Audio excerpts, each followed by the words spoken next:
Hello, everyone, and welcome to Signals, Systems, and Signal Processing with Wolfram U. The topic of this lesson is Z-transform. The Z-transform is a generalization of the discrete time Fourier transform. It plays a similar role in the discrete time as the Laplace transform does in continuous time. It is an important tool in the analysis and design of digital filters and in solving constant coefficient difference equations. It easily incorporates initial conditions and impulsive sequences, and it is commonly used to represent discrete time LSI systems. The Z-transform of a discrete time sequence x of n is defined as the infinite series shown here, where z is a complex variable. If we replace z with r times e to the power j omega, we can write the Z-transform as shown here, which can be interpreted as the discrete time Fourier transform of the sequence x of n times r to the power minus n. And so because of this, based on the condition for the existence of the discrete time Fourier transform, the Z-transform summation converges if x of n times r to the power minus n is absolutely summable. In other words, if the summation shown here is finite. Also, the range of values of r for which the summation is finite determines what we call the region of convergence of the Z-transform, or the ROC of the Z-transform. A finite length sequence x of n consisting of a set of sample values x of 0 all the way to x of n minus 1 can be represented by the sum of scaled and shifted unit samples as shown here. Each term in the summation specifies the sample values of the sequence x of k at the time n equals to k. Now, taking the Z-transform, using the definition of Z-transform and replacing x of n with the series that we put together here, expanding the inner series and simplifying, rewriting the result in a series form, we get the Z-transform as indicated here. So basically what we have is that the sample values of the sequence x of n are simply coefficients of a polynomial in powers of z to the power minus 1. For example, for a sequence x of n as defined here, using the Wolfram language, we can obtain the Z-transform directly and observe that it matches the formula we obtained for the Z-transform of a finite length sequence.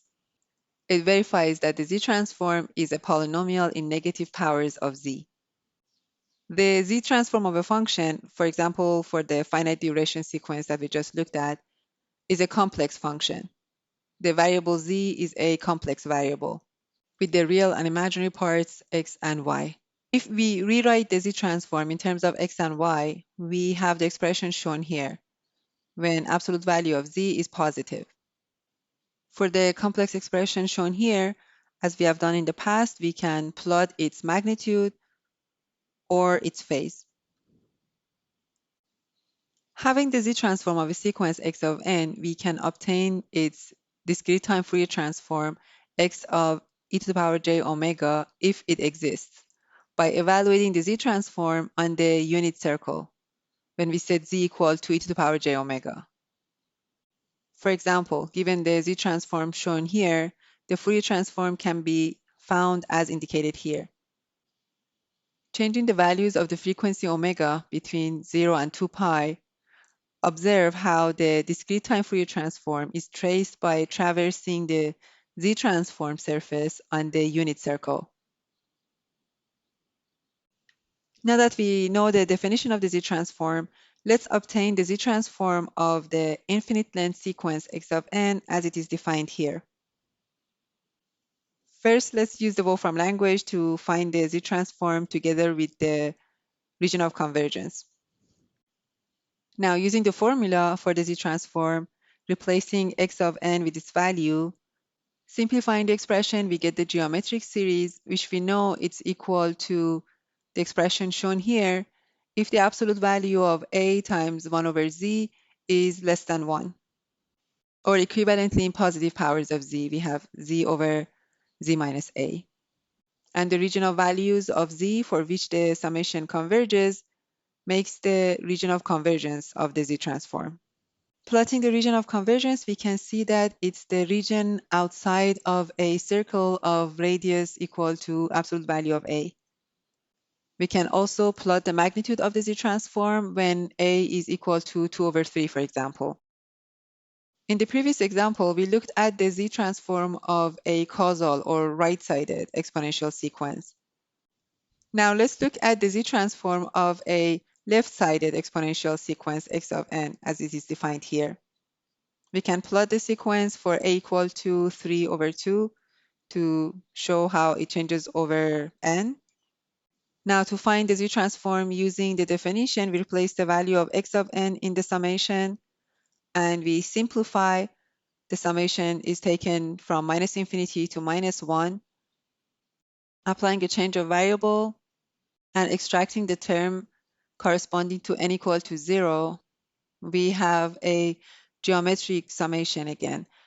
If the absolute value of z over a is less than 1, the summation converges to the expression shown here.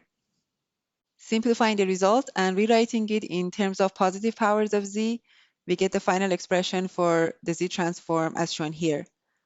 The region of convergence also is the interior of a circle of radius equal to absolute value of a, as shown here. And we can also show the magnitude of the z transform within the region of convergence only. What we observe here, once again, similar to the Laplace transforms, is that the z transform of the left-sided exponential sequence and the right-sided exponential sequence is exactly the same. Same exact expression for both z transforms, but they are different in the region of convergence.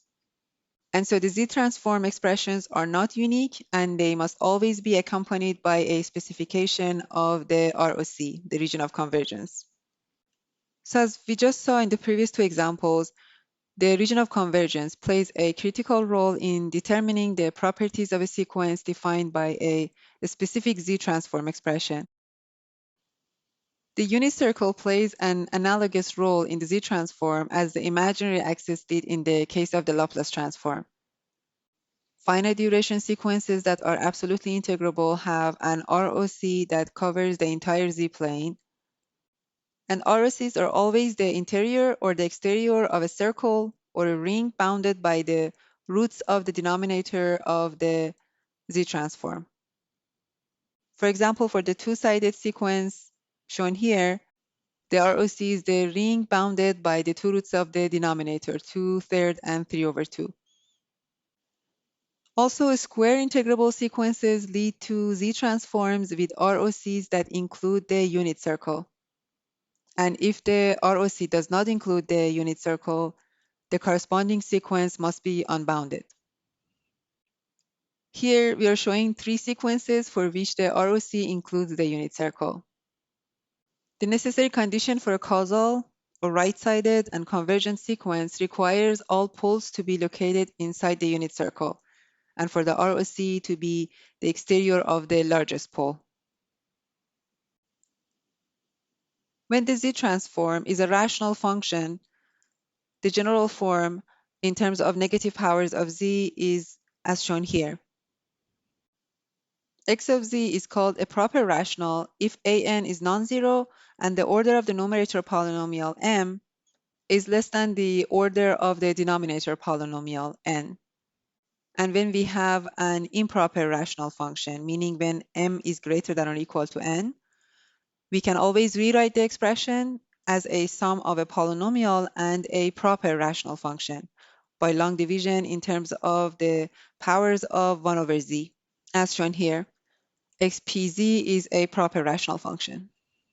We can also have an equivalent formulation for the z-transform in terms of positive powers of z by factoring out the most negative powers of z in the denominator and the numerator.